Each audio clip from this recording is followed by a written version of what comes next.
কথায় আছে না বন্ধুরা যে মায়েদের হাতে জাদু আছে, আর এই রেসিপিটি তারই একটি প্রমাণ। আজ আমার মা বানিয়েছে চিচিঙ্গের একটি রেসিপি। তো এসো বন্ধুরা, তোমাদের সাথেও শেয়ার করি।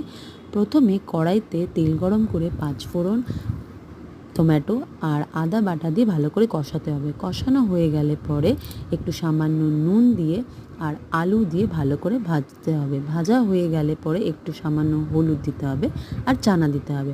সাথে আমরা এই মশলার পেস্টটি বানাবো। পেস্টটা হয়ে গেলে পরে যে ভাজা করেছিলাম তার মধ্যে একটু নারকেল কুড়ো আর পেস্টটা দিয়ে ভালো করে মিক্স করুন। মিক্স হয়ে গেলে পরে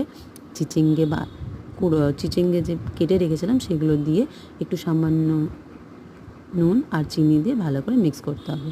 মিক্সটা হয়ে গেলে পরে আমরা একটু জল দেব। জল দেওয়ার পরে আমরা নারকেল কুড়ো দিয়ে আর সামান্য একটু ঘি দিয়ে নামিয়ে নেব। আর এই জিভে জল আনা রেসিপিটা আমরা গরম গরম ভাতের সাথে সবার সাথে